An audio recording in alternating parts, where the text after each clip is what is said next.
Bab 63. Dari kejauhan Elkan melihat Sasi yang baru tiba di kampus. Ia melangkah dengan gontai ke dalam kelas, duduk termenung di sana. Wajah cantik itu kembali terlihat murung dan tak bersemangat, seperti saat Elkan pertama mengenalnya. "Aku tunggu kamu di taman," tulis Elkan dalam pesannya. Hampir 1 jam Elkan menunggu kedatangan Sasi di taman kampus, namun Sasi tidak datang. Elkan pun beranjak dari duduknya. "Elkan," Sasi yang baru turun dari taksi tampak terkejut melihat Elkan yang sudah berdiri di depan rumahnya. "Kenapa tidak menemuiku di taman?" "Aku sibuk." Sasi hendak beranjak pergi, namun Elkan buru-buru mencekal lengannya. "Aku belum selesai bicara." "Apalagi yang?" "Aku mencintaimu, Sasi," sela Elkan. Ini kesekian kalinya ia menyatakan cinta. Walaupun Sasi menolaknya, Elkan tidak peduli. "Aku tidak bisa,"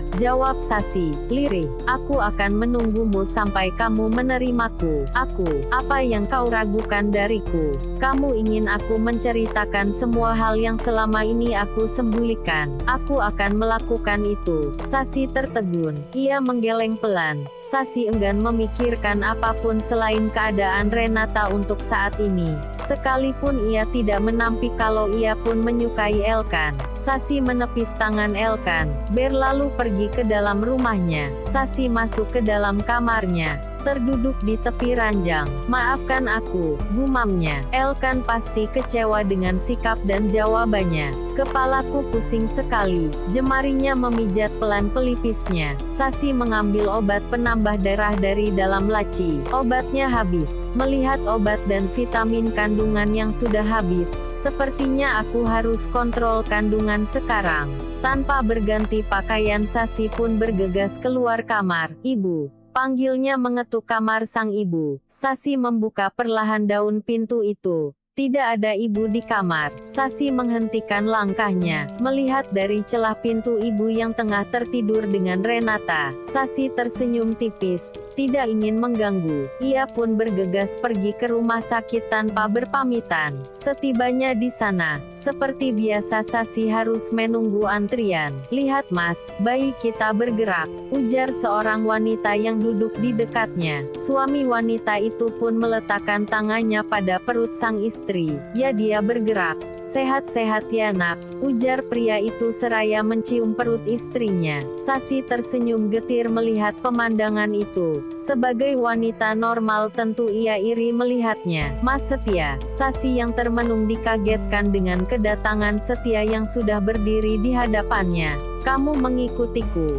"Aku mengikutimu. Tadi aku mau mampir ke rumahmu, dan aku melihatmu yang keluar rumah," jelasnya duduk di sebelah Sasi. "Aku juga ingin memastikan calon bayiku baik-baik saja," sambungnya. Kedatangan Setia tentu bukan hal yang membuat Sasi senang. Ia tetap menyimpan kebencian pada pria itu. Terlebih setelah keadaan Renata semakin memburuk. Sasi berdiri dari duduknya, menghampiri perawat yang berjaga di depan pintu ruangan, lalu mengatakan sesuatu padanya. "Kamu habis ngapain?"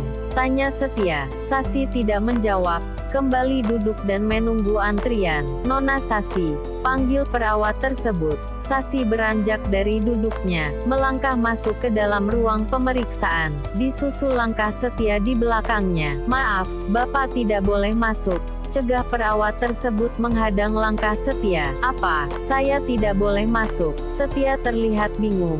"Saya ini suaminya," sambung Setia merasa kesal. "Tapi Nona Sasi mengatakan ia tidak mengizinkan Anda masuk." "Itu mengganggu pikirannya," jelas perawat tersebut sesuai dengan permintaan Sasi padanya. Sasi tidak ingin Setia kembali menemaninya kontrol kandungan. "Apa-apaan ini? Saya suaminya, mana mungkin tidak diperbolehkan masuk," sentak Setia. Tidak terima. "Tapi permintaan Nona Sasi seperti itu. Ada apa ini?" Mendengar keributan, seorang dokter wanita pun menghampiri. "Pria ini suami dari Nona Sasi," Tapi Nona Sasi tidak ingin pria ini ikut masuk ke dalam karena mengganggu pikirannya. Jelas perawat tersebut. Kamu tidak berhak melarangku. Aku suaminya. Setia yang tidak terima pun menerobos masuk. Cukup Pak, sentak dokter wanita tersebut. Jika pasien mengatakan seperti itu tolong hargai keinginannya. Tidak boleh ada yang mengganggu pikiran ibu hamil. Jelas sang dokter. Tapi dok, tolong hargai kami, atau kami akan memanggil security. Setia pun akhirnya melangkah pergi.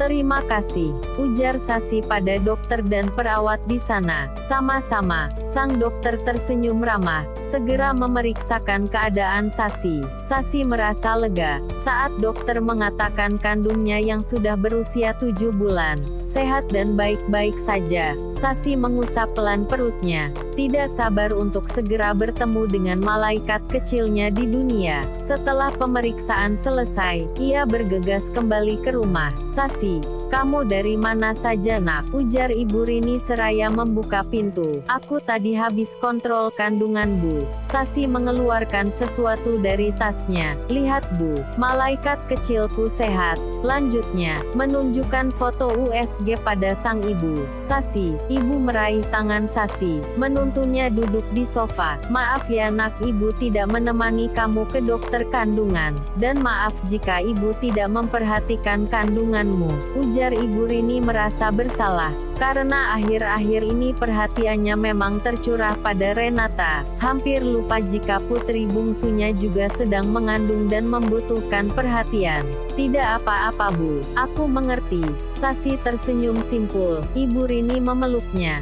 Tanpa mereka sadari, sedari tadi Renata memperhatikannya. Renata mengepal telapak tangannya. Cemburu sekaligus tidak senang melihat Sasi yang tengah mengandung. Pagi itu seperti biasa Sasi sudah berkutat di dapur, membuat sarapan bersama ibunya. Sebentar ya nak, ibu ke kamar dulu, ujar Ibu Rini naik ke lantai 2 menuju kamarnya. Tidak lama Renata keluar dari kamarnya. Ia berjalan mengendap-endap ke dapur, melihat Sasi yang tengah fokus memasak. Renata menuangkan banyak cairan di lantai. Renata, di saat yang bersamaan, Ibu Rini yang tengah menuruni anak tangga mengeritkan dahinya melihat apa yang dilakukan Renata. Setelah menuangkan banyak cairan di lantai, Renata kembali masuk ke dalam kamarnya. Selesai menggoreng Sasi membalikan tubuhnya. Kakinya melangkah pelan. Sasi, jangan jalan nak, teriak Ibu Rini. Ia segera berlari hendak mencekal langkah Sasi. Bur, ibu. Pekik Sasi melihat sang ibu yang jatuh terpeleset. Ia langsung tersadar jika banyak cairan licin yang tercecer di lantai. Ibu tidak apa-apa. Sasi yang panik segera menghampiri sang ibu yang masih jatuh terduduk. Elkan yang baru tiba di halaman rumah Sasi, dikagetkan dengan teriakan Sasi yang gitu terdengar jelas dari luar. Dengan setengah berlari Elkan segera melangkah ke dalam. Sasi, ibu kenapa? Tanyanya, melihat Ibu Rini yang masih terduduk lemas di lantai. Ibu terpeleset. Elkan mengeritkan dahinya. Matanya memicing melihat banyak cairan yang berceceran di lantai. Cairan apa ini? Aku tidak tahu. Sasi pun bingung karena sebelumnya ia merasa lantai itu bersih. Itu Renata yang mencecerkannya. Ibu melihatnya tadi. Ibu tidak bisa membayangkan jika kamu yang jatuh terpeleset. Renata, spontan Sasi terkejut mendengarnya. Maksud Ibu Renata sengaja membuat lantai ini licin agar aku terpeleset, gitu. Iya nak, ibu melihatnya Renata sengaja melakukan itu. Ibu Rini masih tidak percaya apa yang baru saja dilakukan Renata. Terlihat jelas di pandangannya, jika Renata sengaja melakukan itu. Gitu juga dengan Sasi tidak percaya, sekaligus tidak mengerti mengapa Renata bisa berniat buruk padanya.